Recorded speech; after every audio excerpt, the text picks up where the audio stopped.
Hoy vamos a hablar de Metamanagement, un libro del que he escuchado mucho. La verdad es que no lo he leído, conozco conceptos. Bien o mal. He escuchado a gente, no sé si decir deslumbrada, pero sí a gente como ligeramente excitada con los conceptos de Metamanagement. Es un libro que sacude las ideas, en el sentido que las estimula, lo cual tengo que pensar que bien, digamos, a priori.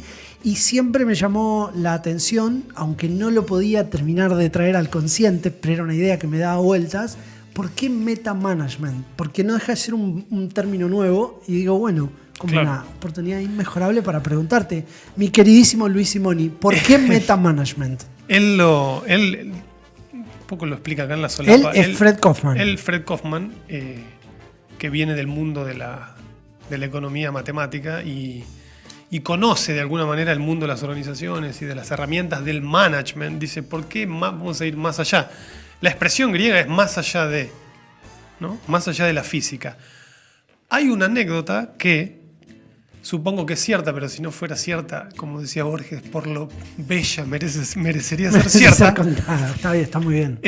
Pará, entonces metamanagement es más allá del management. Más allá del Esa management, es la traducción, claro. Incluyéndolo. Ok. No viene a desplazar nada, viene de alguna manera a superar incluyendo. Ok. Por eso meta. La anécdota de los libros de Aristóteles, los libros de la metafísica, eran porque estaban ubicados en una biblioteca, no sé si en la de Alejandría, y alguien los catalogó como los libros que están más allá de los libros que hablan de la física, los que hablaban de la naturaleza. Physis en griego es naturaleza. Más allá, Entonces, más allá. Los ta metafísica es los libros que vienen después de los de la física. No tienen nada que ver. Metafísica. Claro. Ta metafísica. Es verdad que es una muy bella anécdota. Es una hermosa anécdota y Pero se refiere a eso. ¿Qué hace con el libro que lo pone ahí al costado? Claro, porque estaba simulando la ubicación que tiene en la biblioteca. Acá están los de la física. Ya tengo que decirte que la belleza de la anécdota, sobre todo como la has narrado, sumado al nombre que me parece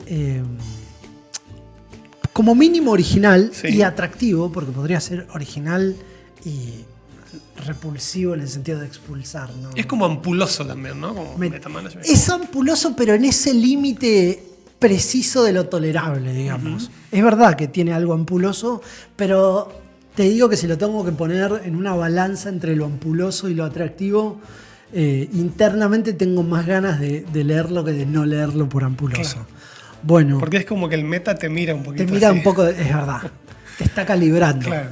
Pero ¿no esperás un poco de este tipo de libros que te miren sí, un poco desde más allá? De hecho es como muy desafiante en todo lo que plantea y como muchas otras cosas que hemos comentado en otros temas, viene a ocupar un poco, él dice, de hecho este libro viene a llenar, a ocupar un lugar que es el olvido de las organizaciones de cerrar la brecha entre las grandes estrategias que se diseñan, digamos, en las altas esferas y el usuario de campo. En el alto nivel, expresión que me gusta mucho. Viste que vos cuando cortás la organización, en general una organización la cortás en 4. Alta gerencia, mando, el primer nivel, que puede tener un par de niveles, pero vamos a decirle el primer y segundo nivel de reporte, la supervisión y el campo, los operarios, los telemarketers, según qué tipo de organización sea. O pueden ser hasta programadores junior, bueno, no importa. El nivel 1, 2, 3 y 4. Claro. Y me gusta mucho la expresión de el alto nivel para referirse a la alta gerencia. ¿Cuál era la idea que estabas transmitiendo? Me olvidé. No. Dijiste algo así como que en el alto nivel se diseñan las estrategias. Claro, hay una brecha, dice él, que es que... Me olvidé. El problema es... Uy, me olvidé. Lo que se diseña a veces con gran genialidad, digamos, como estrategias arriba, después hay que aplicarlo. Claro. Él define como meta habilidades a lo que va a proponer en este libro. Meta habilidades. Tiene que ver con cómo incrementar la conciencia sobre cómo usamos el lenguaje. No ser inocentes en que tenemos modelos mentales. No es que miramos y vemos la realidad real, sino que vemos una realidad filtrada por los modelos mentales. Entonces todos estos conceptos que están muy vinculados a las ciencias humanas y al coaching, modelo mental, lenguaje y metalenguaje, Bueno, estas meta habilidades que cruzan toda la organización, dice él, ayudan, dice, no hay que olvidarlas, por un lado, las pone, las despliega sobre la mesa y... enumera una serie de meta habilidades. Exacto. Ajá. Ahora después las vamos a mencionar una por una, pero lo que dice es las organizaciones se han olvidado de eso y un poco este libro, esta propuesta, viene a llenar ese espacio. Por lo primero, una de las primeras cosas que dice es conveniente redefinir el concepto de aprender. Dice, no podemos seguir considerando que aprender es tener información teórica sobre algo. Él dice, considerar eso es una manera inefectiva de definir... No podemos decir que aprender es tener información teórica sobre algo. Claro, él en realidad identifica conocer con aprender. Aprendí algo, ¿no? Aprendí algo. Leí un libro sobre alta estrategia. Que hace una conexión con el saber hacer, digamos. Exactamente. No alcanza con saber, sino hay que saber hacer. Él lo mueve al campo de la efectividad. También esto muy vinculado con conceptos de coaching es saber hacer. Digamos, eso cierra el circuito del aprendizaje. Entonces él dice, si no lo cual es una idea con bastante belleza también. Que saber sea saber hacer. Si querés mirarlo desde algún lugar pragmático, te completa ese ciclo que empieza en la cabeza y termina en las manos. Es como muy cierto y bueno, y si no te expones al argentinismo, eso es puro bla bla. Claro. ¿No? Porque en realidad la maestría en algo es cerrar esa brecha. Y en una organización con instancias jerárquicas diferentes, ciertas instancias jerárquicas debieran asumir la responsabilidad de cerrar esa brecha. Si no, te pregunto, ¿quién crees que la va a cerrar? Claro. Nadie. No la va a cerrar nadie, existe, trae un montón de problemas, genera ruido, genera doble mensaje, genera culpabilización, genera una cultura de premio y castigo, digamos. Como él dice, tiene como todas las desventajas. En cambio, si metemos todo este mundo que tiene que ver con la capacidad humana para reflexionar sobre lo que hace, y por ejemplo, una de las reflexiones que se pueden hacer es sobre cómo decimos lo que decimos, ¿no? Acabar, un poco lo mismo que dice el coaching, acabemos con la ilusión de que cuando una persona mira el mundo, lo mira desde una mente prístina y limpia y ve la realidad. No ve la realidad, ¿no? Ve su historia, tiene su historia familiar, tiene su genética, tiene su educación, Entonces él dice, no seamos más inocentes en esto si no queremos seguir teniendo problemas. Qué concepto que se ha popularizado. Absolutamente. Es una idea en la que creo que ya estamos en la instancia en la que estamos todos de acuerdo que cuando miramos no miramos el mundo, sino miramos ese mundo que tenemos en la cabeza. Pero qué lejos está de cerrar ese círculo del que hablamos antes. ¿Y eso para qué sirve? Claro, de que esa idea nos permita accionar. Sin embargo, empezamos a tener, o uno empieza a ver ciertos comportamientos que están ajustados a esa idea de que es como que no es una idea que vos aprendas temprano. Es más bien el tipo de ideas que aprendés a los golpes. Bueno, hay un punto en la vida en el que te empezás a dar cuenta de que eso que yo miro a lo mejor no es tan así. Y no es algo que te puedan enseñar y rápidamente lo pongas en un proceso de aprendizaje que implique el hacer cosas. Incluso fíjate que toda esta como posición metalingüística, por definirla de alguna manera, que es reflexionar sobre el lenguaje, tiene una aparición en la historia del pensamiento humano bastante reciente, que es cuando aparece un poco la semiología, si querés, y dentro de la filosofía del lenguaje, donde todos los filósofos giran su cabeza y dicen, vamos a investigar la manera en que nuestro lenguaje condiciona nuestra manera de explicar las cosas, por ejemplo. Bueno, eso es toda una revolución. Lo que pasa que, como bien decís vos, quizá el hecho de que ahora esté tan vox populi como la inteligencia emocional... Está más cerca, es lo que digo. Está acá. Exacto, pero no... Esa idea de que lo que vemos no es el mundo, sino es lo que tenemos en nuestra cabeza. Pero eso, decirlo así, que es como decimos, bueno, estás como simpático ahora y todo el mundo está de acuerdo, tiene precios bastante terribles si te olvidás. Claro. ¿No? Entonces él como que insiste en que no hay que perder de vista eso, porque si lo perdés de vista, entras como en la amnesia de que ya no dejás de tener presente que no estás viendo las cosas como son. Y menos cuando en una organización hay involucradas cientos de personas que interactúan. Esto que decías de esta noción que nos es tan cercana ahora de no vemos la realidad, como muchas otras revoluciones, es realmente una posición muy revolucionaria, porque implica un nivel de no inocencia en relación al lenguaje que es necesario tener presente. Y el lenguaje lo usamos tan tan sueltos de cuerpo, digamos, que es difícil tener presente eso.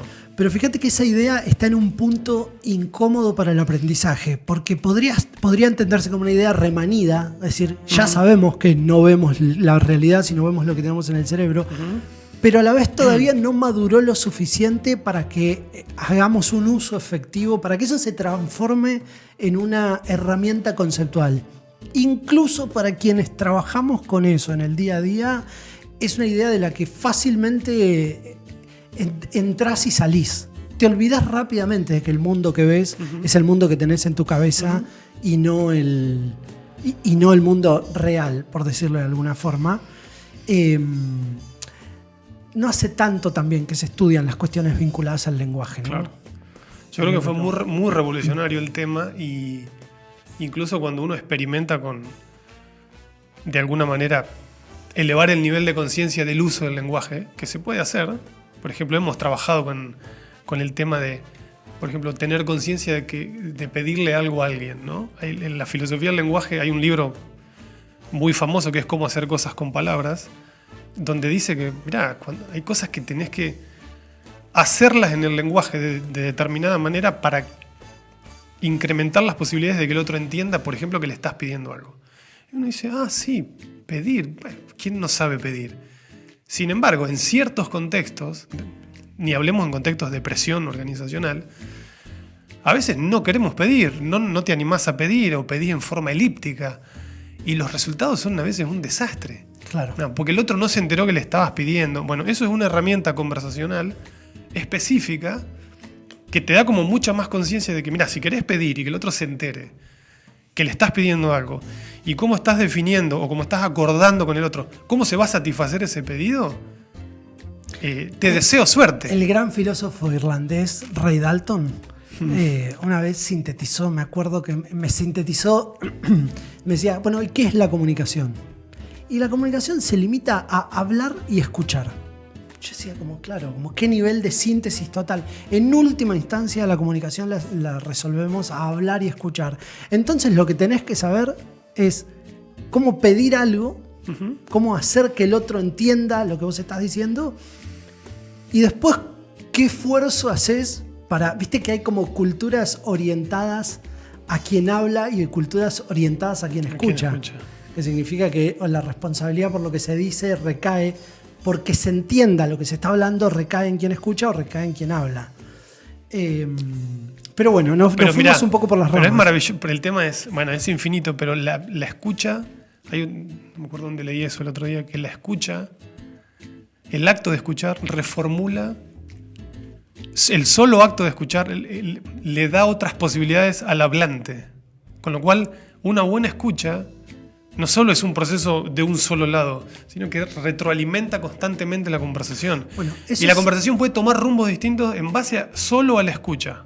Eso es absolutamente impresionante. Vamos a usar una palabra metafísica, ya que estamos hablando de metamanagement, que tiene que ver cómo se combinan las personas, las energías entre personas que escuchan algo.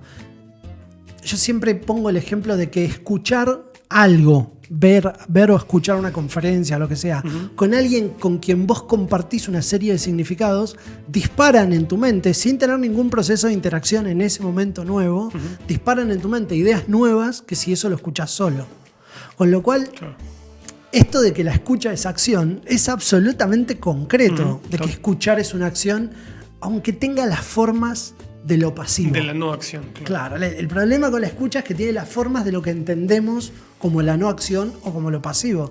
Siento que lo activo es más una orientación, comillas, energética hacia la acción que exactamente la acción, digamos, ¿no?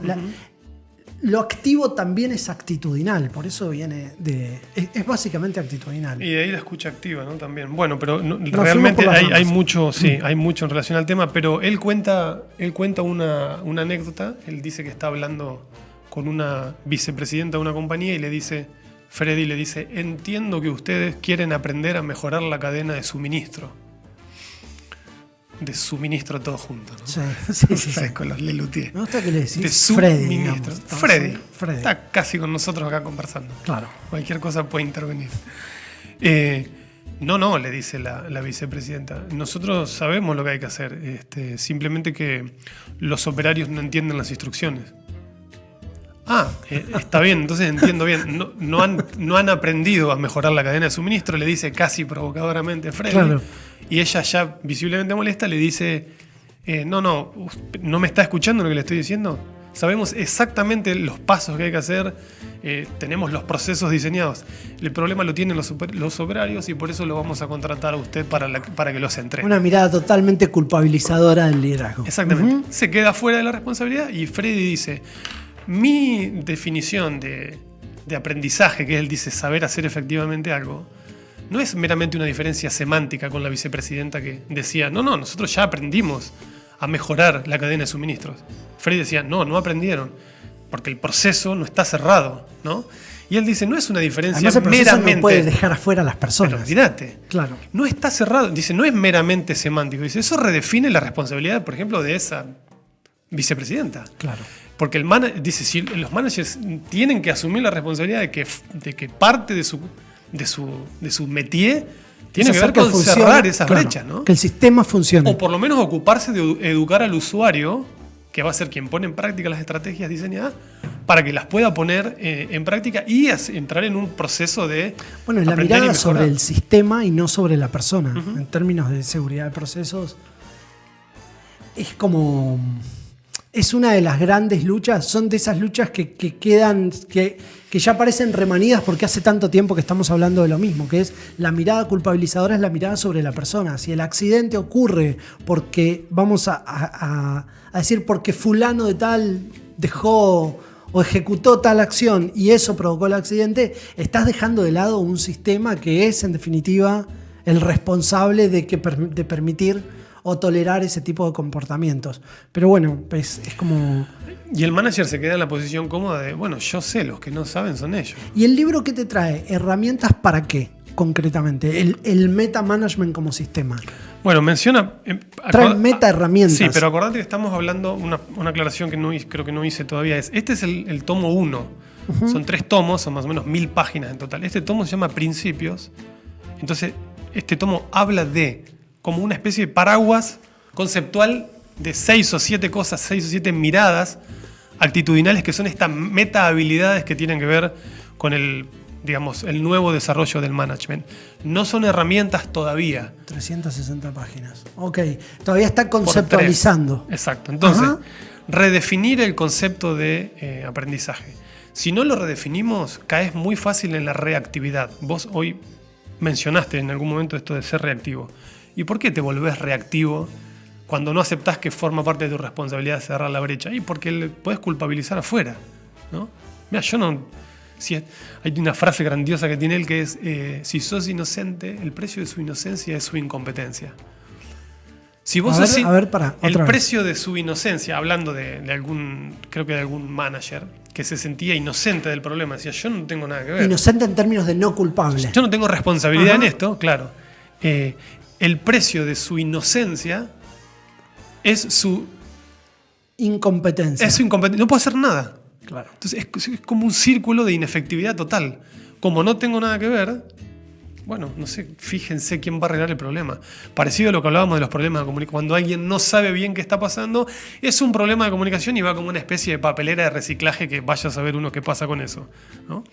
Entonces, redefinir el concepto de qué es aprender, que es desarrollar acciones efectivas para lograr los resultados que perseguimos. Qué simple y qué transversal esa idea, ¿no?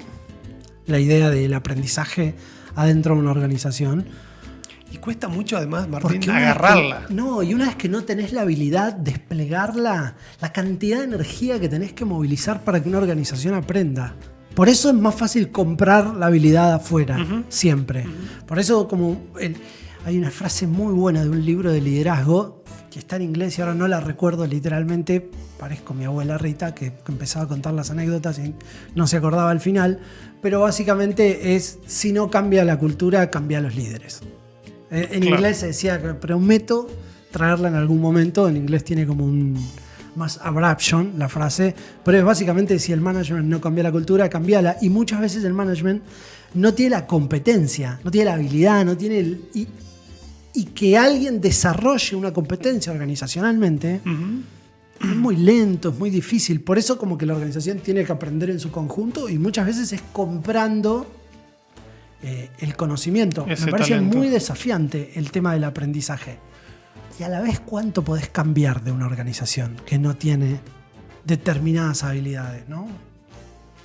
Bueno, ahí hay toda una hipótesis también filosófica de él, que es que a veces son como, no sé, viste que el idealismo se confunde con la ingenuidad a veces, ¿no? Es como difícil ser idealista, realista, es como una contradicción, pero Muy bueno. Freddy a veces como que trata de ir por ese camino y lo dice, ¿no? Yo sé que soy en algunas cosas bastante idealista, no sé, como que el ser humano, suponte, quiere, como que la gente en las organizaciones está esperando que venga alguien y los ayude a cambiar, cosa que sabemos que no es así, No ocurre. no vibra por ese lado, ¿no?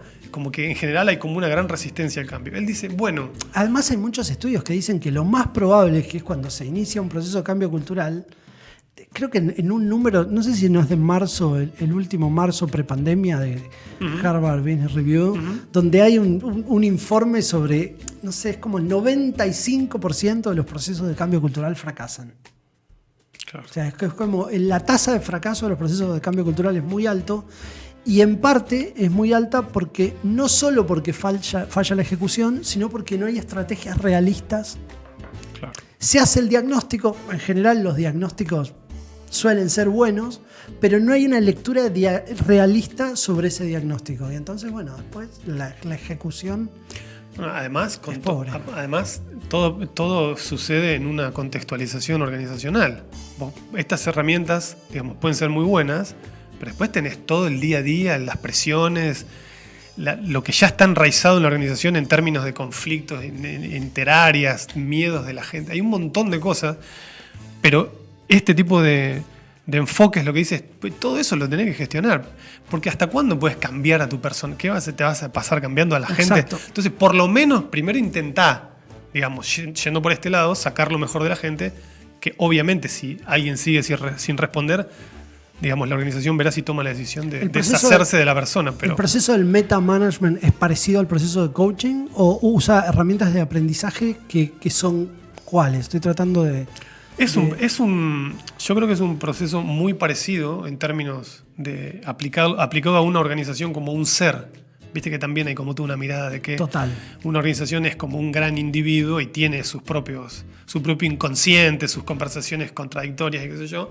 Bueno, es una analogía. Exactamente. Esa analogía propone, bueno, hay una brecha, hay una situación deseada que no está sucediendo, hay una realidad y hay una distancia.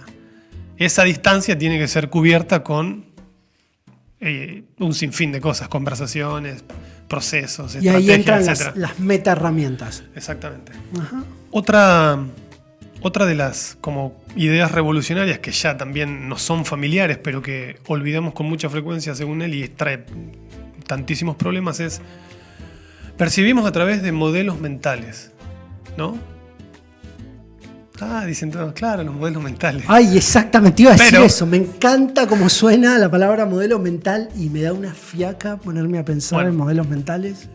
Quizá un poco por el natural narcisismo que todos tenemos, suponemos que nuestra manera de experimentar, las experiencias que tuvimos en la vida, nuestra familia, nuestra genética, nuestro lugar donde venimos, nuestros amigos, nuestro estudio, que todo eso es igual en todos. Eso te iba a decir, es como, como de todos. ¿viste? Como, yo te digo algo, ya está. Si ya ¿viste ese nivel de... El ser humano como un ser único. Claro, y ya Ok. estamos comunicados en mancomunión. Bueno, como estos golpes al narcisismo de los que me acuerdo que se decía que Freud también le dio a la humanidad, ¿no? Diciendo que hay un inconsciente que nos maneja y que no sabemos ni por qué. También hay una manera no inocente de relacionarnos con nuestro propio lenguaje y con nuestra propia experiencia y asumir que ojalá, diría el paisano, pudiésemos comunicarnos así. Pero Así lo plantea pero Kaufman. ya, claro, Lo plantea como una manera... El modelo mental nos condiciona de tal forma que lo más probable es que no nos comuniquemos bien. Pero Ok. tipo por definición, ¿no? Entonces, esa metahabilidad de un poco cuestionar y confrontar un poco lo que yo traigo con lo que el otro dice para cerrar la brecha es absolutamente necesario. Lo constitutivo de la comunicación es el ruido y no el entendimiento. Exacto. No me acuerdo si eso es de ontología del lenguaje o de dónde, o de uno de los tantos teóricos de la comunicación, pero aborda el tema modelos mentales desde este primer capítulo, este primer tomo, ¿no? Es un primer tomo. Es el primer tomo de Principios. Y otra distinción, él va como desgajando todas estas meta habilidades, se van como apoyándose unas en otras. Es la actitud, dice él, dice como que hay dos actitudes básicas en relación al cambio organizacional o al aprendizaje. Los knowers o los sabelotodos, les dice Freddy, o los learners, los aprendices, ¿no? Esta noción de que hay que bancarse aprender o bancarse declarar, como dicen los coaches, incompetencia, ¿no? Porque todo proceso de aprendizaje tiene que necesariamente partir de una declaración de incompetencia e ignorancia. Y el problema es que en las organizaciones te pagan por saber. Ahí estaba pensando exactamente. Entonces eso es como que decís, vos me estás diciendo que yo tengo que decir que esto no lo entiendo, que quiero aprender esto. Depende. Si querés cubrir ciertas brechas y asumir la responsabilidad por esa brecha, sí. Si no, no, pero también levantás una punta del palo y te traes los problemas que están en la otra punta. Si no lo haces, claro, como dice Covey. No se puede levantar una punta del palo y la otra no. ¿No? Entonces, esa distinción me pareció como muy... ahí trae todo el tema de la humildad, ¿no? ¿Qué significa poder asumirse como un aprendiz y darle poder a otro para que te enseñe? También, ¿no? ¿Y un supervisor le puede enseñar a un manager? Sí, algunas cosas sí. Le puede inclusive traer distinciones del campo que un manager no las tenga. Y ahí es donde Kaufman, yo creo que por eso la gente lo ama también, le da como mucha entidad a los mandos medios porque dice que como ejecutores en el campo... Que son el motor de las organizaciones. Son el motor de las organizaciones y terminan a veces definiendo, inclinando la balanza hacia el éxito o hacia el fracaso. Claro. Entonces, preparar a esos usuarios, digamos, cerrar las brechas de comprensión que pueda haber respecto de las estrategias de la alta gerencia, bajarlas ahí para poder ejecutarlas y ejecutan esas personas. Entonces, él dice que tiene un gran entusiasmo por preparar bien al usuario final de una estrategia que es, en definitiva, la gente que está en operaciones. Sí, donde se encuentra eso te iba a decir, donde se encuentra la mayor cantidad de personas. ¿Me lo prestás? Por supuesto. ¿Es un libro entretenido para leer? Es muy entretenido. Es muy entretenido. Una de las ¿no? cosas que tiene Kaufman, dada si bien la profundidad de los temas que trata, es que es muy llano para escribir. Claro. Y tiene muchos ejemplos también muy sencillos que te ayudan de alguna manera a darle carne en forma de ejemplos a los conceptos que está explicando. Claro. Es un narrador entendido, ¿no? Sí. Además tiene como mecha chistes, tiene como muchas anécdotas. Te digo porque había leído acá un par de las cosas que subrayaste, leía esto hoy. La paradoja es que el sentido común rara vez se traduce en práctica común. Claro. Y digo, la paradoja es que el sentido común rara vez se traduce en práctica común. Y digo, qué buenos niveles de síntesis son niveles de síntesis a los que llegás también cuando venís desplegando una idea. Claro.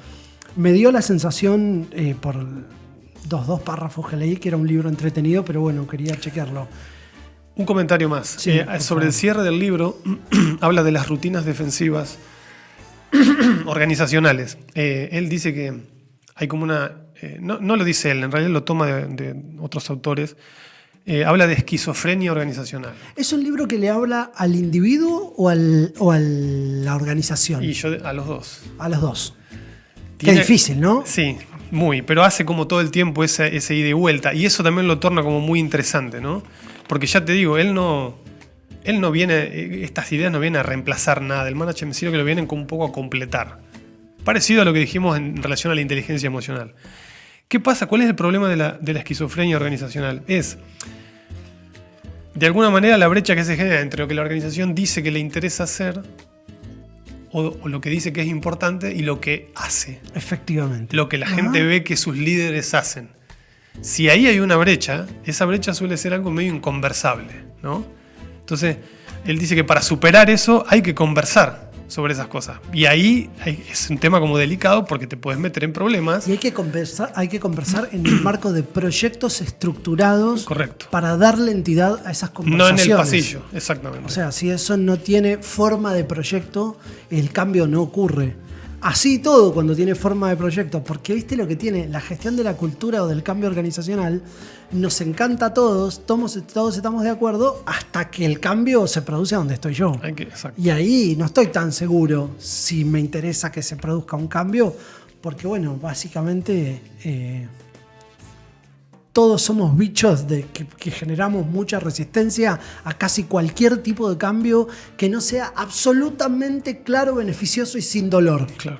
Lo cual es O sea, prácticamente imposible. No Ningún cambio es sin dolor, beneficioso y automático. Claro. Entonces, como los cambios no ocurren así, sino que ocurren en medio de tensiones, de incertidumbres, de dolores, entre comillas, vamos a usar la palabra dolor, es por eso que se genera resistencia para todo, lo que sea no hacer las cosas como las venís haciendo. Te quería mencionar estas, porque son hasta cómicas algunas. A ver. Dice, los códigos de conducta contradictorios, paradójicos e incongruentes que están como flotando en las organizaciones, seguramente alguno de estos habrás vivido. Dice, haga que su superior piense que usted no tiene problemas, claro, aunque los tenga. Claro, parece Dilbert. La primera. Asuma riesgos, pero no vaya a equivocarse. Todo eso te lo dicen al mismo tiempo. Sí. ¿No? Dobles vínculos, todos dobles vínculos. De ahí la esquizofrenia. Mantenga a los demás informados, pero oculte errores. No, qué buenos ejemplos del doble vínculo. Diga la verdad, pero no traiga malas noticias. Si lo que te tengo que decir es verdad y justo es una mala noticia, ¿cómo hago? Cállate la boca, entonces. Triunfe sobre los demás, pero haga que parezca que nadie ha perdido. Trabaje en equipo, pero recuerde que lo que cuenta en realidad es su desempeño individual y por eso lo vamos a evaluar. No, es muy divertido porque es como un disparo en dos direcciones. Me acuerdo, no sé si alguna vez te comenté de Ruliki, que de un antropólogo que conocemos en común, que traía un ejemplo que creo que era de un brasilero, no lo recuerdo exactamente, que planteaba la diferencia entre lo simbólico y lo diabólico. Decía que lo diabólico venía de diabolo, que era como básicamente un tiro en dos direcciones opuestas. Entonces un mensaje diabólico es un mensaje que te está diciendo al mismo tiempo hacé blanco y hacé negro. Claro. Preocupate por los equipos, pero preocupate por tu carrera. O sea, parecen en un mismo mensaje, hay una postura muy contradictoria. Bueno, la psicología, no sé si la transaccional o cuál, le dice doble vínculo. Sí. De hecho menciona a Gregory Bateson y su teoría del doble vínculo. Pero bueno, son como cosas tragicómicas que suceden en las organizaciones y lo hemos visto, digamos, decís, pero claro. Bueno, él dice que encima estas cosas son inconversables. Claro. Como que todo el mundo se da cuenta, digamos, pero de esto no se habla o no se habla en los contextos adecuados para generar cambios. Son inconversables a menos que estén adentro de los proyectos diseñados para, que además debe ser uno de los expertise, debe ser parte de la expertise ¿le puedo decir Freddy y yo también? A Mr. Kaufman. Claro. Bueno, ¿hay que leerlo entonces el libro? Pregunta que hacemos siempre cuando terminamos este espacio. ¿Es un libro que tengo que leer? Es un libro que es, a ver, ¿cómo decirlo?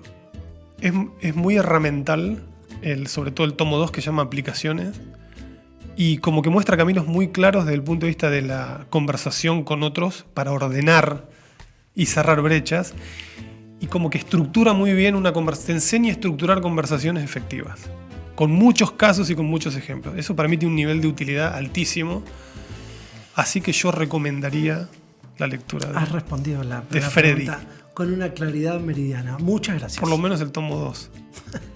Gracias por el espacio. Gracias.